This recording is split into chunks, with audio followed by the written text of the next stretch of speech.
ఇది మేమంతా సిద్ధం అంటూ ఎలా ఉండొచ్చు అనిపిస్తుంది మీకు? ఏబిఎన్ ప్రేక్షకులకి అట్లానే ప్యానెల్లో ఉన్నటువంటి పెద్దలందరికీ నమస్కారం. ఈరోజు జగన్మోహన్ రెడ్డి గారు ఆఖరి గడియలు దగ్గరకు వచ్చిన తర్వాత ఏ యాత్రలు చేసినా సరే ప్రజల్లో అంత సానుకూలత ఉంటుందని అయితే నేను అనుకోవడం లేదు. ఎందుకంటే క్యాబినెట్ మంత్రులు రాష్ట్రం మొత్తం అందరూ అన్ని నియోజకవర్గాలు తిరిగినప్పుడు కూడా ఈరోజు ముఖ్యమంత్రి ఒక్కడే కాదు, తన క్యాబినెట్ లో ఉన్నటువంటి సహచరులు అందరూ వెళ్ళినప్పుడు కూడా ప్రజల్లో సరైనటువంటి ఆదరణ లేదు. అండ్ సామాజిక యాత్ర అనేటటువంటి పదం వాళ్ళు ఉచ్చరించడానికి కూడా అర్హత లేదు. ఎందుకంటే వాళ్ళు ప్రభుత్వంలో ఉన్నటువంటి 5 సంవత్సరాల కాలంలో సామాజిక న్యాయం పాటించినటువంటి వాళ్ళు సామాజిక యాత్ర అని చెప్పి పేరు పెడితే దానికి ఏ రకంగా ప్రజలు హర్షిస్తారు? దానికి జగన్మోహన్ రెడ్డి గారు ముఖ్యమంత్రిగా ఉన్నప్పుడు ఆయన వేసుకున్నటువంటి సలహాదారులు కావచ్చు, లేదంటే నామినేటెడ్ పదవులకు కావచ్చు, ఇవన్నీ కూడా ఒక వర్గానికి ప్రధానంగా ఒక కులానికే అంటగట్టినప్పుడు ఏ రకంగా సామాజిక న్యాయం చేశారని చెప్పి ప్రజల్లో ఆ భావన వస్తుంది.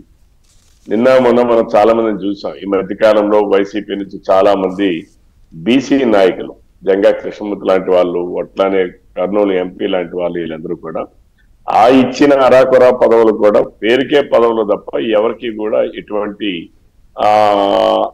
ఆయా వర్గాలకి ప్రయోజనాలు కల్పించేటటువంటి కార్యక్రమాలు చేయలేనటువంటి అసమర్థ దశలో ఉన్నామని చెప్పి అందరూ మాట్లాడుకునేటువంటి పరిస్థితి, చెప్పేటటువంటి పరిస్థితి. అంటే అక్కడ సామాజిక న్యాయమే లేనప్పుడు సామాజిక యాత్ర అని చెప్పి జగన్మోహన్ రెడ్డి చేస్తే ఇదొక పెద్ద జోక్ అని చెప్పి ఈ రాష్ట్రంలో ఉన్న ప్రజలందరూ భావిస్తా ఉన్నారు. అందులోకి బీసీ వర్గాలు కావచ్చు, దళితులు కావచ్చు, గిరిజనులు కావచ్చు, మైనారిటీలు కావచ్చు, అందరూ కూడా ఈరోజు జగన్మోహన్ రెడ్డి నోటి వెంబడి సామాజిక న్యాయం, సామాజికంగా మేము చేశాం అని చెప్పి మాట్లాడితే అదొక పెద్ద జోక్ గానే భావిస్తా ఉన్నారు. ఎందుకంటే మంత్రులు మనం చూసాం. ఆ రోజు మాట్లాడాడు, నేను మహిళా మంత్రులకు హోంమంత్రి ఇచ్చా. ఏ రోజైనా హోంమంత్రి ఏ సంఘటన మీదైనా స్పందించారా? లేకపోతే ఏదైనా ఒక మంత్రి, సామాజిక న్యాయ మంత్రి అయినా చంద్రబాబు నాయుడు గారినో, లోకేష్ బాబు గారినో, లేదా పవన్ కళ్యాణ్ గారినో తిట్టడానికి తప్పించి ఏ రోజైనా ఒక మంత్రి ఒక శాఖ గురించి, తన సామాజిక బాధ్యతలు ఉన్నటువంటి శాఖల గురించి ఏ రోజైనా మాట్లాడా? ప్రగతి కోసం మాట్లాడా?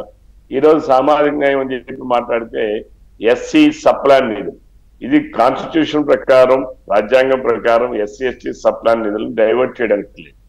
అటువంటి దానినే ఉల్లంఘించి రాజ్యాంగ ఉల్లంఘనలు చేసి దళితులకు రావాల్సినటువంటి 37,000 కోట్ల రూపాయలు సప్లాన్ నిధులు కావచ్చు, గిరిజనులకు 8,000 కోట్లు కావచ్చు, అంటే 45,000 కోట్ల రూపాయలు సప్లాన్ నిధులను, ఎస్సీ ఎస్టీ సప్లాన్ నిధులను దారి మళ్లించి ఈ రోజు నేను సామాజిక న్యాయం చేస్తానంటే ఏ దళితుడు దాన్ని విశ్వసిస్తాడు?